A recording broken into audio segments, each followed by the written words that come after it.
Kerry-Ann Betton Stimpson is the Chief Marketing Officer of the JMMB Group. JMMB Group is a financial services group of companies with operations in the Caribbean, including Jamaica, where it's headquartered. She specializes in business communication strategy and audience analysis. Her own successful podcast, the Internal Marketing Podcast, fills a gap in the market where conversations didn't focus on the power of employee engagement. A coveted speaker, she discusses the concept of internal marketing and dark social conferences and panels worldwide. Kerry-Ann earned an MBA in marketing from the Robert H. Smith School of Business at the University of Maryland, College Park. She joins us from Kingston, Jamaica to discuss one of the key ways that businesses can be successful in the 21st century, harnessing employer power, using their insider knowledge to make them the best advocates for a company's mission, products, and ethos. And with that, I welcome Kerry-Ann to the show. Hi, Brian. Thank you so much for having me. I'm happy to be here. Thank you for joining us. So let's begin with the core concept of employee engagement and let's call it employee marketing. Uh, Tell us a little bit about what got you into this concept and why you think it's so important for today's companies to use their employees to market their products. Thanks so much for that question. So, as you read in the intro, I'm a marketer, and I'm currently with a financial services group, JMMB, and our founding ethos is love. As an organization, our co-founders believed in the resilience of the human spirit, the equality of all human beings, and the power of love to help everyone realize their greatness. Right, and as a financial company, it's our privilege to partner with people along the lines of achieving their financial goals. But when you talk about love and talk about really partnering with your clients in a way that helps them to achieve their goals, you can't do that without an emotional connection to the brand, and an emotional connection to that purpose. And as a marketer, you can put all the great messages. And I know my fellow marketers are probably listening, or even any former business leaders. We put a great message out there about how great our brand is. And we're supposed to do that, I guess. But when customers come and connect with that brand, or they either they use your product or they're being served by your employees, if that connection between the employees and what they're producing or the service they're providing doesn't line up with the marketing message that we say we provide, or the brand promise that we make to our customers, then our customers are going to pick it up in a heartbeat. And the reality is that before you got your very first customer, you likely had your very first employee. And so if you're not focused on how am I engaging my employees in our why, our mission, vision, purpose, our products and services, what makes us great, what makes us better, if we're not focused on building that sense of connection and loyalty between our employees and the brand that they say they represent, or certainly we pay them to represent, then if that connection is not there, then they won't be motivated or empowered to deliver on the brand promise or to be the authentic advocates of the company brand. And so for me as a marketer, that's where it's all started. And it's something that I'm encouraging more companies to cue in on, which is internal marketing. It's about marketing to our employees in the same way we do to our customers. So we build that connection and motivate and empower our employees to be advocates of the brand. So you talk about emotional connections, and it's a pretty well understood concept that a company that has a purpose is more likely to have a loyal external following. But it's going to apply internally as well. You're going to have to use some different mechanisms though to get the same results internal, where your people are working with you hours and hours a week, month and month, and there's going to be a certain level of fatigue that just naturally sets in with anybody who works for a company. So I'm curious how you approach that and how you advise other companies to create an emotional connection internally where people are just going to naturally be exposed to the brand a lot more and maybe wear out a little bit just by the nature of working a full-time job. Yes. So, when we talk in marketing about the four basic P's, place, price, product, promotion, we typically talk about that when we do external marketing.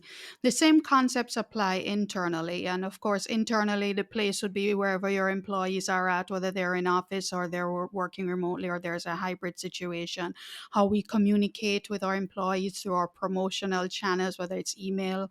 But I know in internal marketing, to answer your question, Brian, it's the focus on the the product side of the P, I think, is where you're going to get that connection and that loyalty and that consistent engagement. And the product, where internal marketing is concerned, is your company culture. It's actually the job that they're in. So if your employees don't feel heard, if they don't feel valued, if they don't feel safe to be able to speak, if they don't believe that they can trust their leaders, if there's not that sense of trust, if they don't feel that they're adequately compensated, right? Let's just keep it real. If that product component of the experience that the employees are having with the companies are, if that component is not there, or it's just not landing in a way that they'd like it to land, then you're not going to have success at that kind of internal marketing, that kind of employee engagement. And so that's what I encourage companies to assess first and foremost. How are employees seeing their current experience with the organization? Do they feel safe, heard, valued? Do they feel that connection? Because if not, even when times are tough, especially when times are tough, then you're not going to keep that consistent connection. You're going to get fatigue. And let's face it, like in any product, if the customer is not happy with the product, then they're not going to be motivated to want to share it and be an ambassador for it. Similarly with your employees, if they're not connected, if they don't see the value, if it's not a great experience, then they're not going to be motivated to consistently demonstrate loyalty and be advocates of the brand externally to customers as well. Do you feel like the remote and hybrid environment has made that more challenging, either for yourself or the companies that you work with and advise? Or do you feel like it's actually helping to create more of that safe space because commutes aren't involved and other inter-office dynamics aren't involved? Where do you come down on the in-person versus remote debate? Yeah, I think it's a kind of a catch 22. I mean, there's no doubt that remote work, certainly in the post COVID era, or even employees who are able to work either remotely or in a hybrid situation, I think that has certainly done a great thing for job satisfaction generally. Because, hey, if employees are enjoying greater flexibility or feel that they can balance and have a greater quality of life in an either remote or hybrid work situation, then that's fine. But I think the catch 22 is that while they may be happier, I think it's more difficult for companies to build that connection with employees who are far away. You don't get the opportunity to have the nice, what we call the water cooler conversations that we used to have back in the day. A lot of the meetings are cameras off. I don't even know if you changed your glasses, right? Or if everything is okay. I can't see your face. I can't see your smile. And so it's a catch 22. So, what I've found in my experience is that we've just had to become super creative and unconventional in how we build those connections. I know me as a leader, I have a routine meeting with my team, my marketing team, and we're cameras on. But we're cameras on. You can come in your satin bonnet or your PJs. I'm good with that because at the end of the day, I really just need to see your face. We want to know if you got a new pair of glasses. It looks gorgeous. It builds that connection. But also formally as a company, Brian, what we've also had to do is change up how we engage the promotional part of marketing. So beyond just the routine email newsletter that some people don't click through on, we've had to do things like internal podcasts, just similar to what we're having here now, but internally. We do live streams where we talk about different topics, not just what's happening in the company, like a virtual town hall, but a live stream talking about relationships, health and wellness, work life balance, really tapping into deeper needs that employees have that we don't get the opportunity to connect on or connect with because we're not physically in the same location as much as we used to be. And so that's my recommendation is I think it's a catch 22. So while you do have greater employee satisfaction where that's concerned, it's also more incumbent on companies to be able to find more creative ways to engage and meet the needs of their employees while building that connection. Yeah, it feels like a new skill for any executive now. If you're Yeah. building a company, it's not good enough to just have a great product and a great sales team and even a good marketing team. You almost need to have the equivalent of a chief culture officer inside your company, somebody who is minding that shop. And yet, it's often hard to carve out that from all the other daily functions because then that feels forced, right? If that Yes. person is not holding a formal executive leadership role where they have things on their plate that they can connect with. So I feel definitely that in this environment where there's a hybrid model for a lot of companies and some are fully remote, you have to go way over and above as a leader to have the same kind of culture that you might have organically built when everybody was in two or three corporate headquarters or just one location. So Yes. how do you think about that and what advice would you give to entrepreneurs who want to build a great culture but maybe it's not part of their core skill set? They're very good at the business side of what they do. They want to be better at the culture side. Do you think it's important for them to either take the trainings to get better at that, or do they need to bring in somebody who has other skills but can focus a little more on building that sense of belonging? I think it's a little bit of both. I think, first of all, we do have to keep up with the times. I mean, when I think of even just how long ago I did my MBA, a lot of what we would have learned, and you and I had this discussion in the green room when we started our careers, some things didn't exist or weren't so much of a thing. When you think of podcasts 15 years ago, where were they? Kind of a thing. Even just, I'm a marketer. When I was doing my MBA, it's like, okay, what social media marketing 15, 20 years ago? It just didn't exist. And so, like in any business function, you're going to have to keep up with the time. So I definitely recommend exposing yourself to different online courses and literature that's going to put you in a position to be able to know how to lead in this new dispensation. But at the same time, recognizing that if you don't have the wherewithal or you don't have the entire skill set, then feel free, absolutely bring in someone who can bring that to the table. If it's even on a part-time or contractual basis where they can come in and share their experience, share their knowledge, and help your leadership, including yourself, to upskill. I definitely recommend that. But you know what, Brian? I think that as a leader, what I've certainly had to double down on, and it's something I encourage your listeners to reel in, is just recognizing that you really always have to be consistent with recognizing that as leaders, we have to start from a place of safety. How do our employees feel safe, if they feel safe with us as leaders? I would have just mentioned that I have cameras on for all of my main team meetings on a routine basis. And there are some companies where some employees who may feel, well, maybe I'm putting cameras on because I want to see that you're there or I see that you're listening. But the reality is that I really want to see you. I really want to know what's happening with you. I've had instances where someone's face may be a little bit off, and I'll call them after the meeting and I'm like, what's up? And you'll get a whole earful about what's going on in their life that's coming out in their face that I wouldn't have had the opportunity to dig into if I hadn't seen them. And I'd say, hey, meet me in the parking lot of such and such supermarket. I'm bringing a bottle of wine here. Take the rest of the day off, have a nice glass of wine, relax, and re engage tomorrow. Get yourself sorted. But I couldn't do that, Brian. I wouldn't have the permission, quote unquote, in their minds if they didn't feel that I had their best interest at heart, if they didn't feel that they were safe with me. And so I recommend that to leaders. It's all good to make sure that you're all skilled up on all the nuts and bolts of what it takes to be a leader in this new hybrid remote work environment. But ultimately, work on safety. If your team doesn't feel safe with you as a leader, and even just there's a general sense of safety in the organization where employees feel that you really have their best interest at heart, then nothing you do is going to work. So start with safety for sure. What do you think about the really big companies out there, the 100,000 employee organizations with global offices all over the planet? You may be a marketing leader, or you may be a product leader, or a customer experience leader within an organization like that. And so you can create a culture as best you can, but you still operate within this much larger organization. And I think some leaders are trying to shield their teams from some of the things happening above them, so it's a different dynamic than a smaller organization. What are your thoughts on creating a bubble of safety within a larger group, whether or not it is a quote unquote safe environment all the time? But in a large company like that, there's always going to be challenges. It's just the nature of having 100,000 people under one umbrella, right?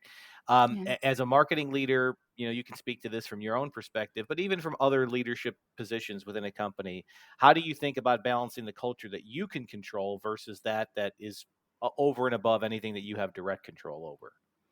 Yeah, it is a challenge, isn't it? And I know, I mean, I'm not in 100,000 company. My company is just over 1,000, but we have operations in different countries, and even in different countries and different locations, you even have different subcultures within the company. And there are instances where I'll just be straight. I have to create a bubble myself for my team to shield them from some of what's happening, maybe in a different location, or heck, even in just a different department across the hall, the virtual hall. So it is something I think that we can't get ourselves away from. But as a leader, I think it's still incumbent on us to make sure that we're always keeping the lines of communication open with the other leaders that can make an impact and where those things matter, right? Because sometimes you get so caught up in creating your bubble, what you're doing also is you're creating a silo, and silos in and of themselves don't work because you don't have a lot of the cross pollination that should be happening, again, to create the kind of culture that you want to see. And so I recommend that leaders always need to keep the lines of communication open with offices like your CEO's office, your HR team, people team, your culture team, your internal comms team. Make sure those lines are open, because ultimately we're all responsible for the company's success. And then my recommendation is to make sure that you show up in those spaces in a way that matters. You know, as marketing, if I'm the holder of the brand, then if it's my responsibility to make sure I'm chiming in into certain conversations that speak to the brand, the culture, the values, because what I'm putting out there, customers are going to be testing the lit using doing the litmus test to make sure that what I'm saying is actually authentic. And so it's keeping the lines of communication open, joining conversations, pushing yourselves in the rooms where those conversations matter, while at the same time making sure that whenever you do need to create a bubble, you create it, but don't create a silo from that bubble.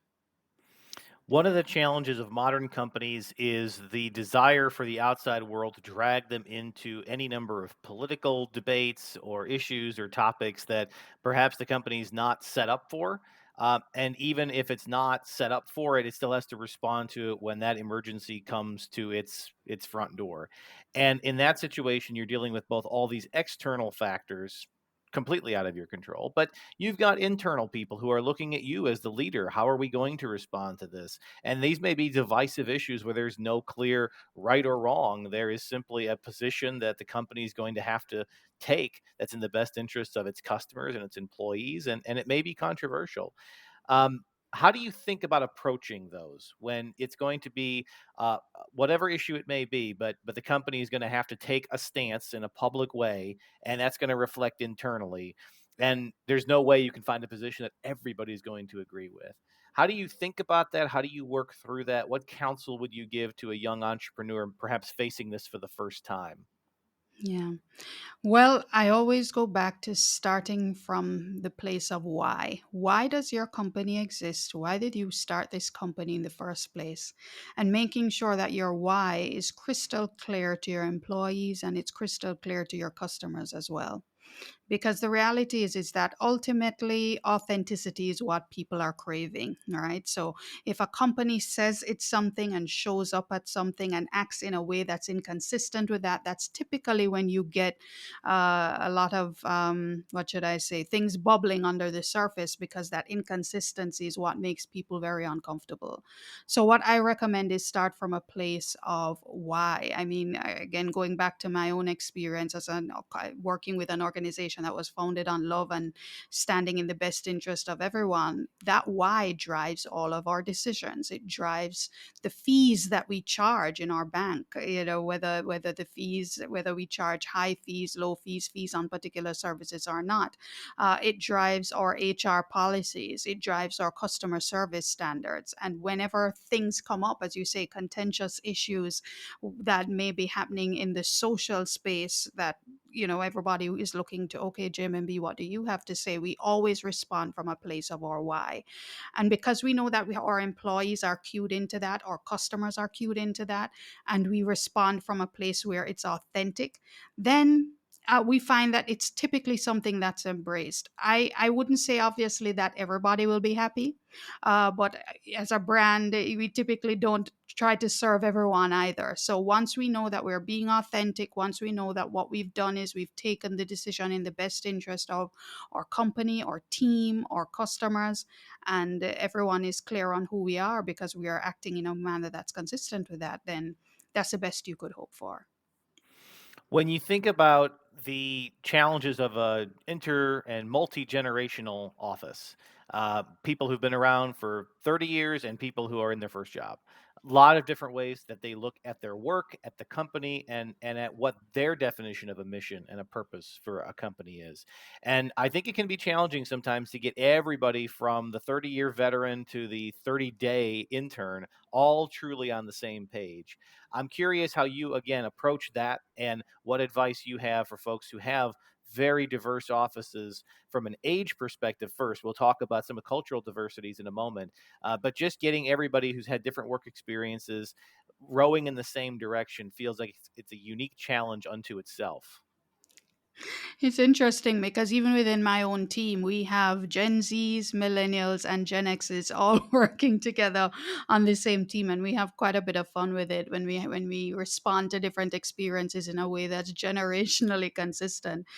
First of all, Brian, I think that companies need to embrace the fact that how we recruit and how we engage employees from different generations, at the end of the day, what is the value system that we all believe in and are signed on to? All right. So JMMB, again, if we say that we're a brand about love, when we're recruiting, are we recruiting people who believe that that is a value that's worth signing on to? Because the reality is that no matter what your generational sign is, or what you're focused on, or how you respond to a situation based on where you are generationally and how you've been raised and what's your background, if ultimately we all believe that love of humanity and equality of all human beings is a common thread, then we're going to respond in a manner that's consistent with that. And that's what I've found has worked.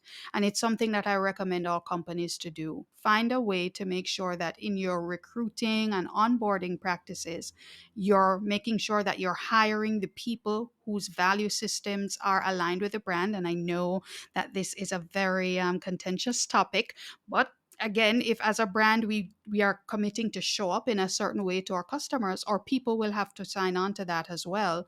And once we're confident that the people we've recruited have values that are consistent with that, then how we onboard them, they need to understand how they need to show up in a way that's consistent with that. And yes, that can be expressed in many different ways, whether it's a generational expression or even just personality. But ultimately, if we all agree that this is who we say we are, this is what we've signed on to, then you can be pretty confident that how people typically respond in a situation will be consistent with how the brand has committed to show up. So that's my suggestion there. So, one of the biggest challenges that I hear from senior leaders as they get to those upper ranks is the ability to keep their finger on the pulse of the organization, particularly the more junior members that are at that point potentially two or three layers away from them and they're not interacting on a daily basis. And a lot of larger companies sort of rely on these big surveys once a year or twice a year. And I think we all know that people only put so much time really into that. And if they're not in a safe environment, they may not even answer truly honestly. Even in smaller organizations where you may only have a 20 or 25 person group, there's always still a little bit of a hesitation to approach the senior most leader in that group with concerns or questions. So, how do you know when you've actually created an environment of safety? How do you know and keep your finger on the pulse of the changing moods and attitudes within your company so that you, as the leader, can course correct if you see something going wrong? Well, I'm gonna answer. My first part of the answer to that question, Brian, I hope I don't disappoint you, is that you are gonna have to do a survey. You are gonna have to do a survey. But I mean, let's start there. When I talk about internal marketing, right? I know that when we do surveys, we typically do your traditional employee satisfaction and engagement survey, right? And you're gonna have to do that because that's what helps leaders to understand what's happening on what helps them to keep their finger on the pulse of what's going on. How are employees feeling about their experience, their team leader, their boss, their job, their compensation, their overall experience? We got to keep doing those. But as an internal internal marketer as well, I also believe that we need to add other components to find out, and if not necessarily in the same survey, because you don't want to make the survey too long, but you're going to have to add other components in other types of survey activities that speak to what's their level of engagement in the brand. Do they feel proud to work for your company? Do they understand what the brand represents? Do they understand your products, your services, what makes them work? Do they understand, well, what's your value proposition? How do you compare to the competition? Do they feel that they have all the tools they need to deliver on the brand promise that we're making to our customer? And also things like your employee net promoter score, right? Would employees, and that's something I recommend too, because we know net promoter score, which is typically what we determine when we survey our customers about their experience and whether or not they would recommend to a friend, a family member, or colleague to use our products and services. And employee net promoter score is something that you can determine from these surveys, which basically says, would our employees recommend that someone come and work with this company? That's something that all leaders need to have a finger on the pulse of, because hey, if your employees are not going to recommend that someone come and work with you, that's a big problem. So you're definitely going to have to continue to do your surveys, but make sure that the questions are broad enough and giving you a greater sense of your employees' experience, connection to the brand, and their desire to want to promote your company as a place to work, a great place to work. But also, I recommend focus groups as well, Bran. And I use the word focus groups, but it can be quite loosely done. We've done wonderful things where after work, we pull a team of diverse individuals, again, coming from different departments, different age groups, and we bring them together, have nice, sandwiches and things to eat, and in a nice, relaxed setting. And we just talk. We want them to talk. We want to hear, what's your experience like? Get the off the record response. Get something that's not confined to a nice multiple choice box or a ranking, strongly agree,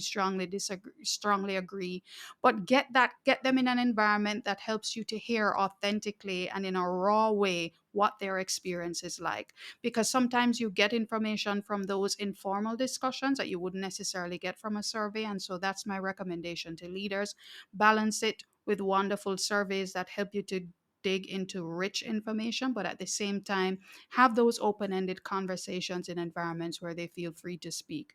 And if you're not the person who needs to be in the room to have that, that's fine. Record those conversations and watch it offline. Maybe there's someone else who needs to be hosting those sessions because people feel more open speaking to them. But ultimately, at the end of the day, as a leader, you need to get that information so that you can take it and use it in a way that gives you the outcome that you're seeking to drive in the company. What have you found to be the most effective internal communication channel for both keeping people updated on all the events of the company that make them feel connected, but that also give them a chance to engage back with you? I think a lot of companies are defaulting to email, and I don't know that given how many emails are in our inbox, that's really that effective anymore. But I'm curious over the last few years what you're seeing is the most effective of the channels to keep this culture going internally.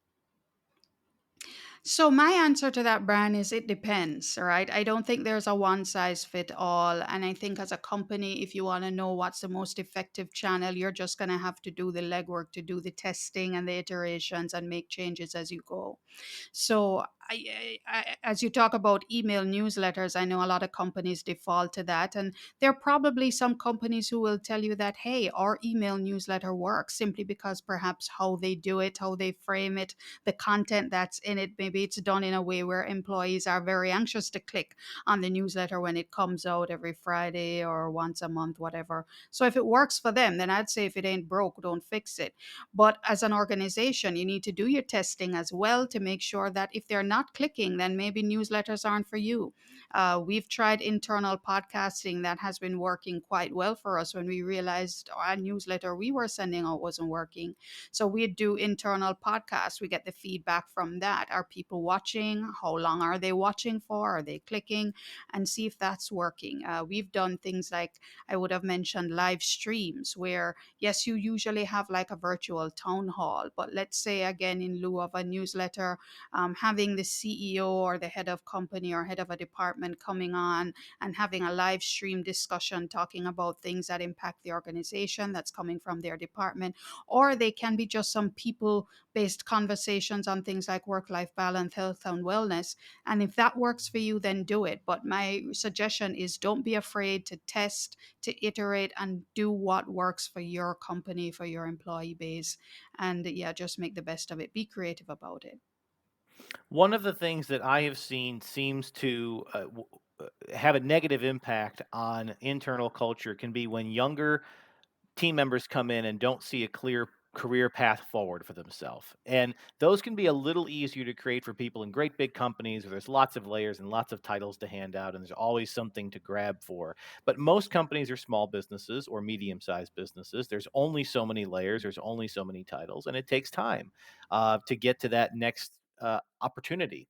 So, how do you create that environment for younger people who are eager to strive for the next challenge, the next goal, the next promotion, the next thing, even though you may not have this 10-step career path that they can clearly follow? And in fact, I think we can talk for plenty of time on this podcast about that's not truly how careers really work, but it can feel confining in a smaller company. And what I have heard and seen so much from this newer generation of workers is that they get to a point in a company, even if they like it, even if they feel some sense of safety for it, and they feel I have no choice but to leave because I can't grow here anymore. In order to grow, I have to leave.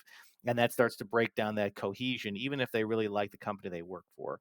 So, how do you think about creating those pathways and talking with those people so that they don't leave and they find ways to develop themselves and their careers, even if it is a smaller environment with fewer formal steps to strive for? Well, Brian, I probably am not going to be well liked for this response, but I think as a company, first of all, we need to appreciate the fact that maybe they do need to leave, and maybe we are not the company that's going to be in a position to provide them with the growth paths that they need to move forward. You know, there are just some companies we would have mentioned earlier that they're quite small. They don't have a lot of layers and a lot of opportunities to grow. And if that's the case, if that's how your company is structured, then that's okay. I believe that what ultimately we're striving for as an organization is that employees are wherever they are at, they're happy, they're engaged. And if we need to do what we need to do to empower them in a way that helps them to see a growth path wherever that may be, then I think that's a win. And that's what we should be striving for. So I know in my organization, it's relatively flat. And we've seen instances where there are a number of team members who just have nowhere else to go up or even across simply because we just don't have the space. But ultimately, if they do have to leave, they leave feeling satisfied. They leave feeling, you know what, this was a great experience. This was a great company. If I ever get the opportunity to come back, I certainly will. And it's just simply because I wanted to grow, I leave. So, my recommendation is first of all, I think companies need to make sure that they're investing in their employees in a way where they're getting the training that they need to grow. They need to be creating that culture where people feel happy and engaged and secure in their jobs. I also recommend, again, I'm an internal marketer, so empowering your team to start building, if they're not doing it already, building their personal brands online. Great platforms like LinkedIn and Twitter and now Threads, right? Where people can go on and start building their reputation, building their online profile so that they are in a position to take advantage of that next big, great growth opportunity, whether it be in your company or not. And once employees see that you're in their corner, wherever that may be, that they're going to end up, then that's what you need. And that's when you're going to get the great employer brand, you're going to get the great reviews on Glassdoor, and you're just going to have to continue to believe that there is a culture that's going to create that kind of experience where they're happy. And yeah, do what we can do as a company. And if they must go, then they must go, but let them go happy. And when they leave happy, we'll have a much easier opportunity and chance to attract great people, because great people attract great people. So let's invest in our people. And if the tide turns, we know we'll attract great people in return. As you look at the world of internal marketing today, do you feel like companies are getting better at this, or do you feel like it's actually getting worse? And I ask this question because I feel like I've seen examples on both sides where some companies are really trying. at least they think they're trying, but they're actually sort of being inauthentic, and they're trying to push an idea that is not true to their brand, for reasons of either the product that they're in, the industry they're in, the leadership they have. So they're making an attempt, but it's kind of falling flat. And then other companies that maybe don't have the same infrastructure, like you said, to do an internal podcast or even a weekly newsletter, but they have leaders who really lean in on spending personal time with individuals and conveying culture in a much more hands-on way, in a physical environment. So generally speaking, as you've been out talking with people on this, do you think that the companies are getting better, or do you think that it's actually getting a little worse because they're trying but they're failing at the authenticity of the spirit behind it? That's such a great question. Well, first of all, I just think that internal marketing is not getting the focus and love that it deserves, right? And why that is, I think ultimately, I'm not sure if a lot of companies are cued in on the fact that you can, in fact, strike a balance between engaging your employees in the brand and partnering with them in a way that creates that emotional connection with the brand. You don't need to do that at the expense of profits. And I think that that's what tends to be happening. A lot of companies are like, well, we need to make money, and this sort of stuff is probably not going to give us the outcome that we need to see on the bottom line. And I have shareholders to make happy. But, again, look, yeah, I started off by saying that our employees must come first. Before you think of engaging your customers, then you're going to have to think about engaging your employees. And engaging your employees, I don't think it's only about the authenticity of the engagement, but the realism of what it is. How do you see your employees and how are you engaging them at the table?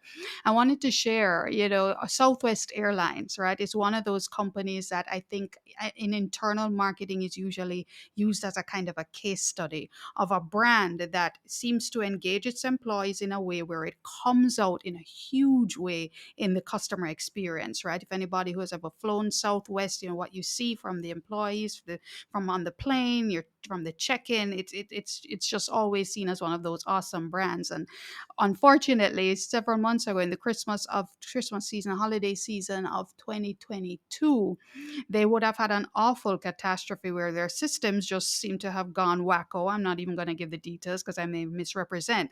But what you saw coming out are the employees in particular factions saying, look, we saw this problem coming from down the pipe. They didn't engage us. We were raising our hands. They didn't listen. And now here we are in this crisis. And of course, who's getting the heat from the customers are the employees on the front line. And it just reminds me that as an organization, it's not just about the bells, the whistles, the fluff, the kumbaya conversations and meetings, which could seem to be authentic, but it comes down to the heart of the culture and the people. Are we really engaging our employees in a way where they feel heard, where they feel valued, where there is trust, where there is all of that? Because that's really what authenticity is, right? So to slap something in a nice newsletter or a nice internal podcast is great. But if your employees really don't believe that they're a part of the company's success and they are making a contribution and they're valued, they have ideas, the ideas feel heard, and the leadership is connected to that, then you're not going to get the outcome that you seek. So I believe that that's the issue that we're seeing, where companies, I don't think, are paying the kind of intent they're not paying the kind of intent attention to internal marketing in a way where employees are really being engaged and empowered to be advocates of the brand. And until we get there, then it's really just a lot of nice conversations and brochures. And I think that's where companies need to start looking at first. Yeah, and arguably, if done poorly, it can be worse than not doing it at all. If Yes, you're constantly putting messages into your community that don't resonate and you just have no one looking at it with credibility, it actually deteriorates trust because it makes them feel like you're not being honest with them, that you're being yes, inauthentic as a leader. absolutely. So, shifting a little bit to external, because you are in a marketing role and you've been in that role for, I think, 20 years, correct? Yes, I've been a marketer for 20 years. This particular role as a CMO, I've been in it for just over 10 years, which I know is dog years in, in marketing CMO speak, but yeah. So I am curious with the trends that you're seeing in that space in particular, and we have again a lot of listeners to this program who are leading companies, but maybe less familiar with the marketing function. They know a little bit on the periphery, they understand the core concept of it, but it's just been hard to keep up. And those of us who are in the marketing field, we certainly know that there's been constant change in this: what's working, what's not. In this industry for 20 years, what are some of the biggest changes that you have seen, especially as it pertains to external marketing to the larger market as a whole? And what channels are working for you, and what way you're approaching the market maybe differently now than you did at the beginning of your career? Sure. So I'm going to answer what I've seen, and it certainly impacts external marketing, and it may not necessarily be in the external marketing space. And because I'm really just speaking as a CMO, right? Because I'm at the strategic level, and I'll just share as a CMO what I've seen. So the first thing is that I've seen that marketers are really being brought to book and held to account by businesses more so, even more so, as the function that drives revenue and is able to measure and demonstrate the value that it provides to driving the bottom line. I mentioned earlier that as a CMO of 10 years, it's unusual because it's always said that CMOs typically don't spend more than 4 years in a role.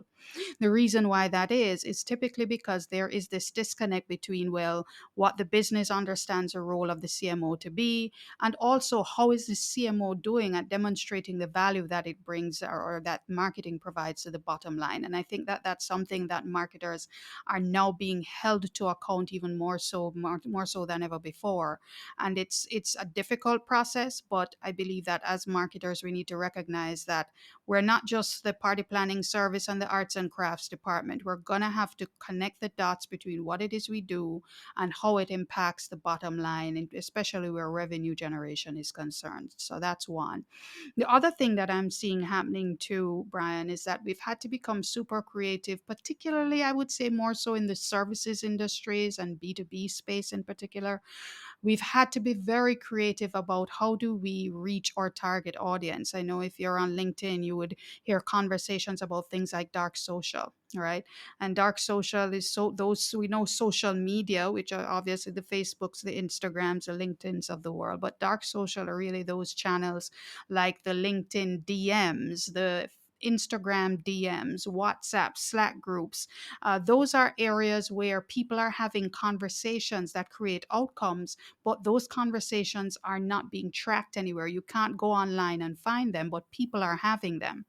As marketers, I've found that we really need to get very creative about how are we partnering with our employees, again, as ambassadors of the brand. How are we engaging in those dark social type conversations to make sure that our brands are showing up? People would faster believe the word of an employee than they would believe the word of your official marketing channels, but also people would faster take recommendations from people they trust. So it's in those dark channels that those referral conversations, those recommendation type conversations are being made. And as marketers, we've had to be more and more creative because we, as an official marketing channel, can't go in there and do it. So, how are we leveraging our people and, yes, even our employees to be able to get in those spaces and have those conversations? Yeah, and I think finally, I know that content marketing has been a thing for a while, but I think it's even more so getting more and more important because when you talk about authenticity in how we generate content, how are we sharing content? We have to think about helping first and selling second. One of my marketing mentors taught me that. If, as a brand, all you're doing is pitch slapping your target audience with sales pitches and all this kind of thing, it's not going to work. So, how are you creating content that's adding value, that's making people achieve whatever goals they have in mind, or satisfying their thirst for knowledge, or just becoming thought leaders as a brand in your space, again, through your people? All of that is part, I think, of what's making content marketing that much more important as part of the overall marketing ecosystem. And so, as brands, I believe it's very important for us to double down in that area as well. Let me circle back really quick to the dark social topic because I think this is critically important.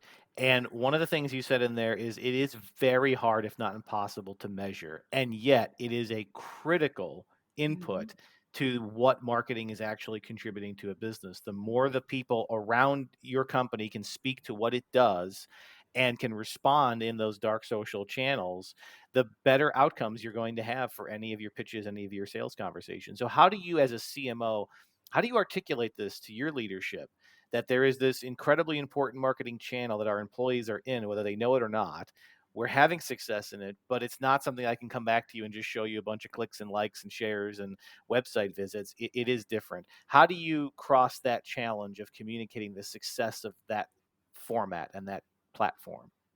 Well, I'm glad you doubled back on that, Brian, because that's the thing with dark social. It can't be measured. So when we talk about marketing attribution and all these wonderful attribution software tools that we can get that tell us, okay, well, this is where most of your lead traffic was coming in, whether it's this website, this platform, dark social, you don't have the ability to do that.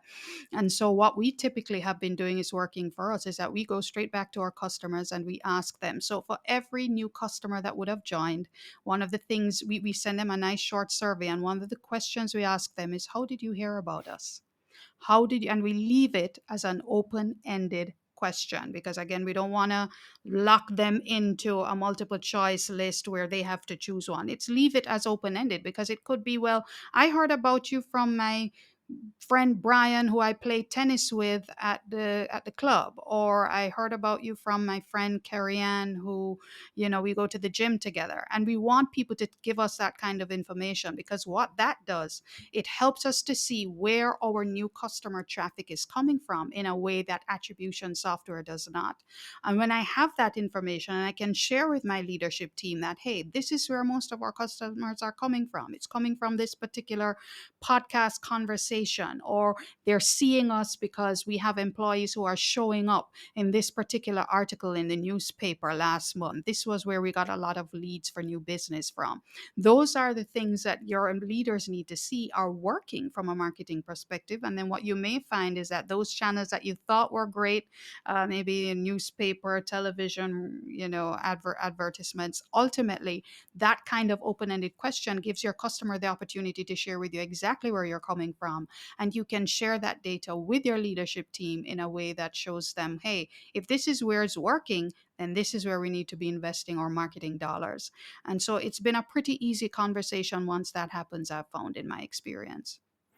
And from a branding perspective, certainly a lot has evolved in the years with all these different forms of communication now about how your brand shows up in person, at events, on television, on the radio, on social media. And it can be difficult sometimes to keep a consistent brand message on every channel when each channel has a different way of communicating. So, how have you been able to work through some of those challenges, whether in the social media era or even as you get into, as you said, podcasts or other formats? It's impossible to control every single thing that goes out, and yet you have to create an apparatus where the brand is still going to be represented consistently. How have you been able to do that with the company that you're with, and maybe what are you hearing from other CMOs about how they're addressing that challenge? Wow. So, well, first of all, when you're asking the question, it kind of took me back to when we talk about leveraging employees or partnering with employees to be advocates of the brand.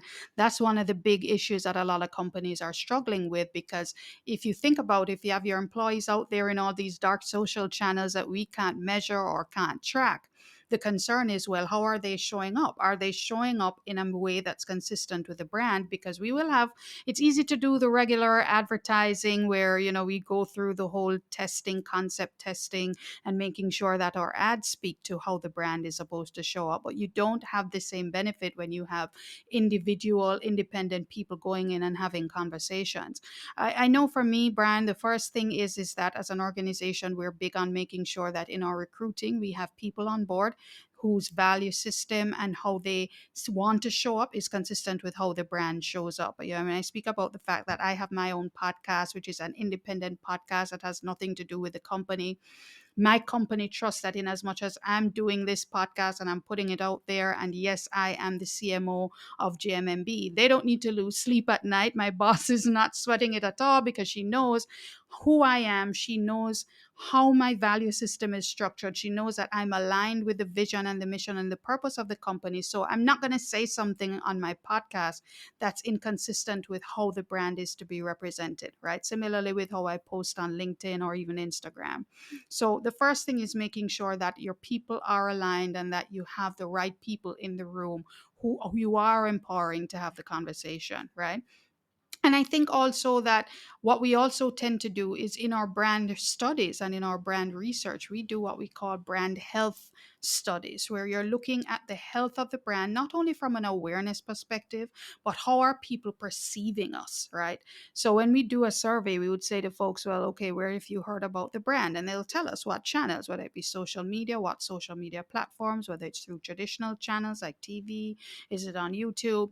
And then we also ask them, well, when you see the brand, what are some of the words or the characteristics, the adjectives that you would associate with the brand? If those adjectives, those words line up in whatever channel they're seeing the brand show up in, then you know you're doing a great job. Because ultimately, and they may, I mean, just use the example, if we say we're about love, when we do a brand survey, maybe the words you get back from clients when they think about your brand for us, JMMB, they would think, oh, when I think about JMMB, I think of care, I think of friendly, I think of service. Even though they didn't say the word love, that's okay. Because ultimately, how you show up in a way that's consistent with how you want to be seen as a brand, that's the most important thing. So I recommend doing those studies to make sure that, yes, you want to see, know and see where your customers are seeing you, but in your brand health studies, get a sense from them about what they're seeing and associating with the brand to make sure that how they're seeing you is exactly how you want to be seen. And when you come across the tension between perhaps a company gets acquired, they're now part of a newer entity, they share a different value system perhaps than the one that you've helped to build in a company. Oftentimes this is a moment where some of the leaders leave or they have a 2-year path out because they recognize that they are now being absorbed into another culture. I'm curious, as you advise folks who want to get better at the process of internal marketing in moments like that, big transition moments for your company, especially if you're a smaller company being acquired. Is it realistic to be able to maintain the same brand and the same authentic internal culture? Or is the fact that you are being bought out by a larger entity just naturally going to lead to a transition where it's their culture now and it's going to be in their hands? I'm smiling as you're asking this question, Brian, because I went through this exact same experience myself some years ago where I was working with a smaller entity and it was bought out by a much larger entity. And what's interesting is that during the acquisition process, they said, well, one of the reasons why we're acquiring you is because you had such a great brand in the space. They recognized that our brand was one of the things that fueled our awesome performance at the time, and they wanted to make deeper inroads into the industry that we were in. So they thought acquiring would have helped them to do that as opposed to trying to achieve it organically. But what ultimately happened, Brian, is that the bigger brand took over, right?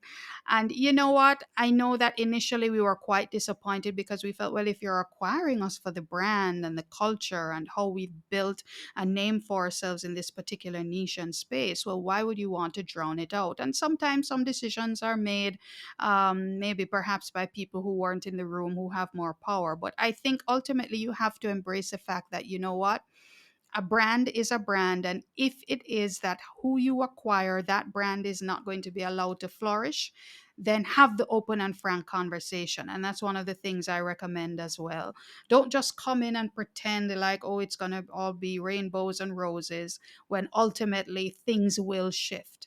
Have the conversation, make sure that you appreciate that whatever you're doing, there's going to be an impact to the brand and there's going to be an impact to the culture. If it is that the transition that's going to occur is going to be different, then have that conversation too. If the people who are part of the culture and the brand that you're acquiring, they're not a great fit for the acquiring brand and culture, then allow that to happen as well. And if they have to transition out, then they have to transition out. But ultimately, let's not pretend to be something that we're not. And if it is that tough decisions have to be made to make sure that ultimately we're showing up authentically as the brand that we say we're going to be after this acquisition and merger is all over, then let it be. But authenticity is the name of the game. And if it's not going to be done authentically where everybody's on board, then um, yeah, it's not going to work out.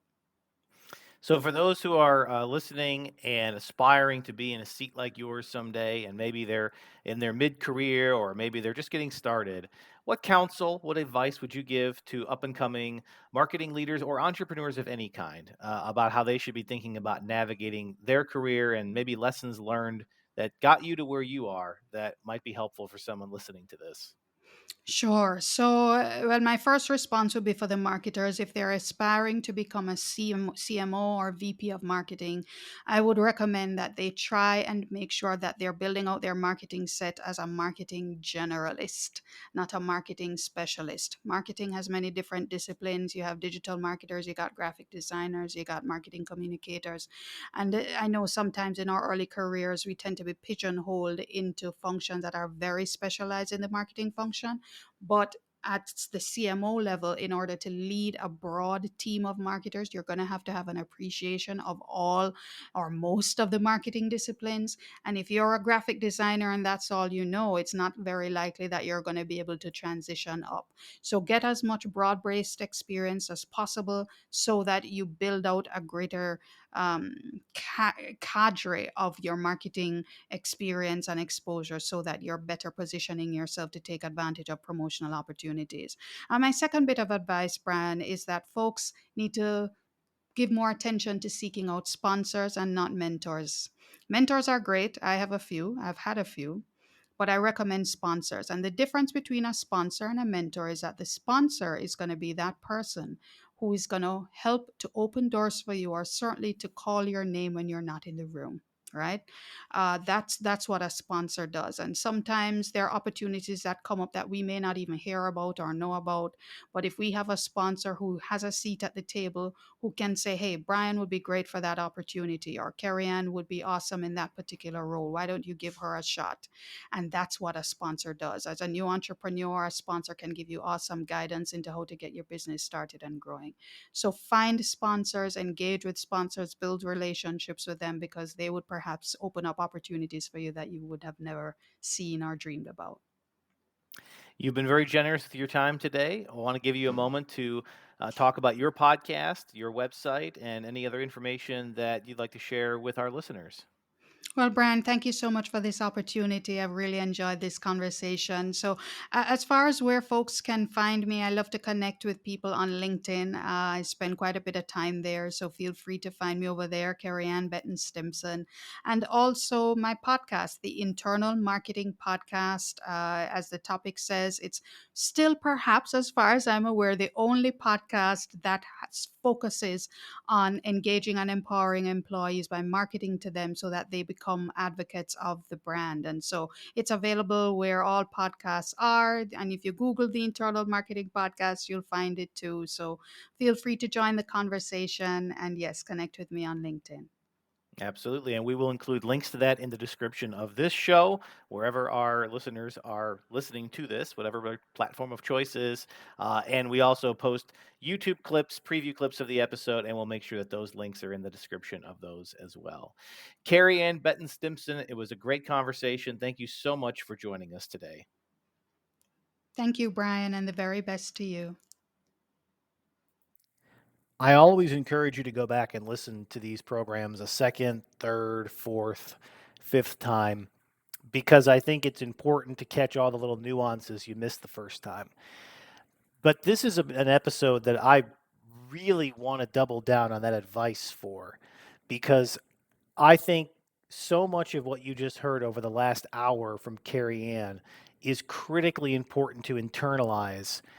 Whatever structure you're leading, whatever business or nonprofit or government agency or small business or even just your own household, your own family, if you can bring the kind of passion to your leadership that Kerry-Ann brings to hers, you're going to be doing very well in this world. I would encourage you to listen to this not only to absorb the energy that Kerry-Ann has and that she brought to this show and the passion that she has for the topics of marketing, of leadership, of customer service, of meeting the market where it is. I think not just the topics, but the energy and the passion with which she speaks about them is so infectious and such a positive person and someone that you could listen to all day and just get in that mood and get in that mindset. And if you can channel a little bit of Kerry-Ann, you're going to be in a good place.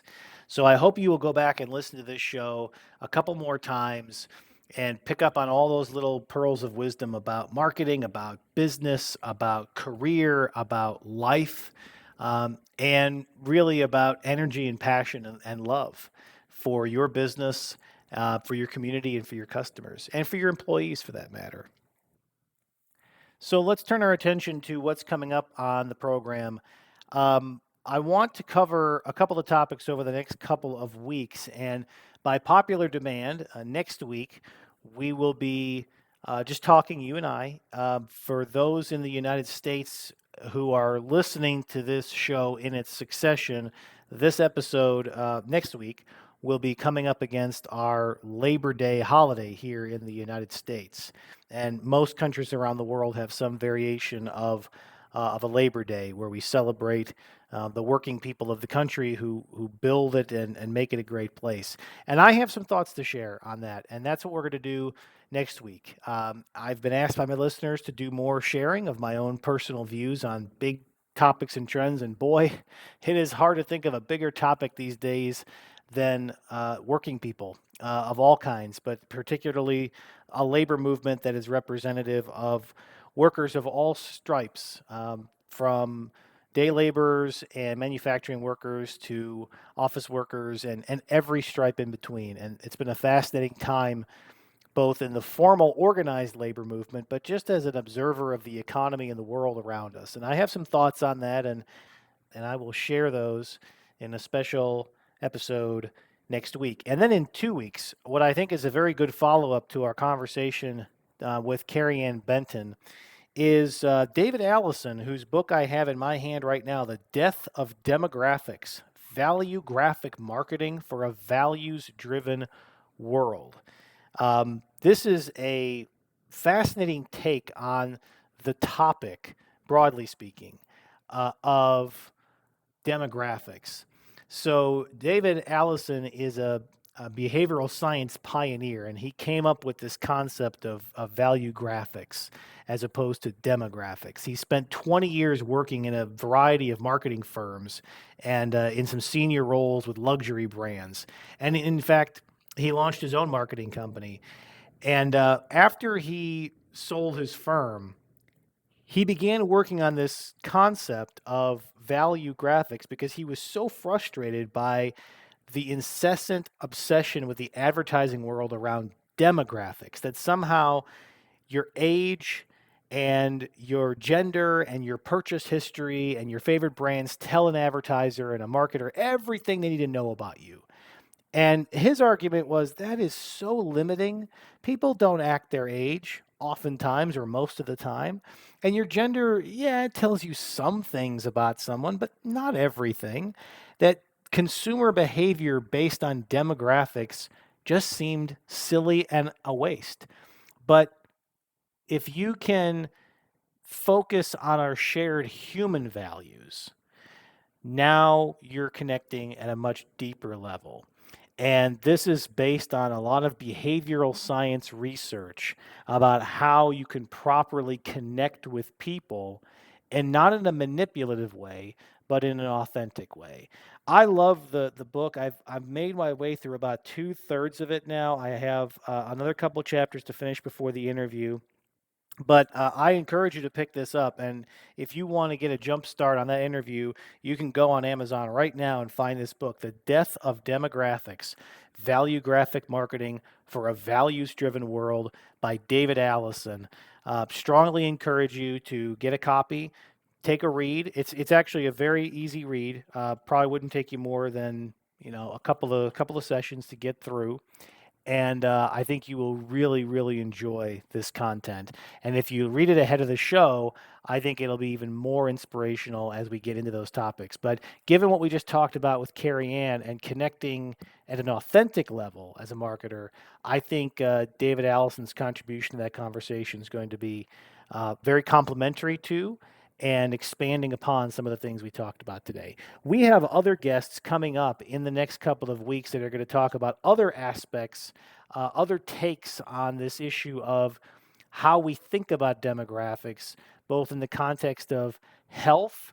And then we also have an interesting topic around aging and what that means for our society. And a very, very important topic that goes beyond aging in the concept of economic implications as people retire, but what it means to live in a world where many of us can reliably expect to live deep, deep, deep into our 70s, 80s, 90s, and hundreds. How that's going to reshape the world, and how we may have to start rethinking about demographics to go beyond the traditional idea of 70 or 80 being the traditional end of life.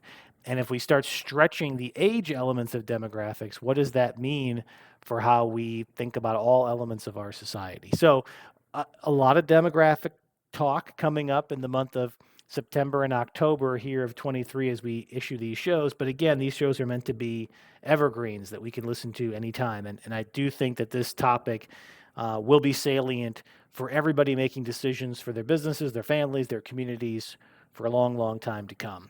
So you'll be hearing from me on the labor movement next week. You'll be hearing from David Allison in 2 episodes as we talk about value graphics and marketing. And then you'll be hearing from some special guests on the topic of demographics and health and demographics and aging in the weeks to come after that.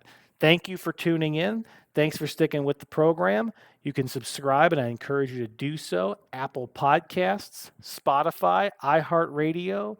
You can find us on Audible. You can find us on any of your favorite podcast platforms. I encourage you to go out, subscribe, share this episode with others. Follow me on social media. I'm on X, or formerly known as Twitter, at Brian J. Matos. You can find my Facebook fan page. You can find me on Instagram at Brian J. Matos. Find my website, brianjmatos.com. Go back and listen to any episodes you want without subscribing if you really don't want to. And find me on YouTube. We're putting preview clips out there. It's the easiest way for you to share with family and friends our friendly 10 to 15 minute clips, sometimes shorter, just to give you a little flavor for our interviews and what we do on this program. You can just go to youtube.com, search Brian J. Matos Podcast, and you will find my face and my podcast homepage on the YouTube channel, or just look for at Brian J. Matos Podcast when you get to YouTube. And finally, you can get in touch with me, good old-fashioned email. I'm reachable at info at brianjmatos.com. As always, I thank you all for listening. I look forward to talking to you again soon. And in the meantime, I encourage you all to stay curious.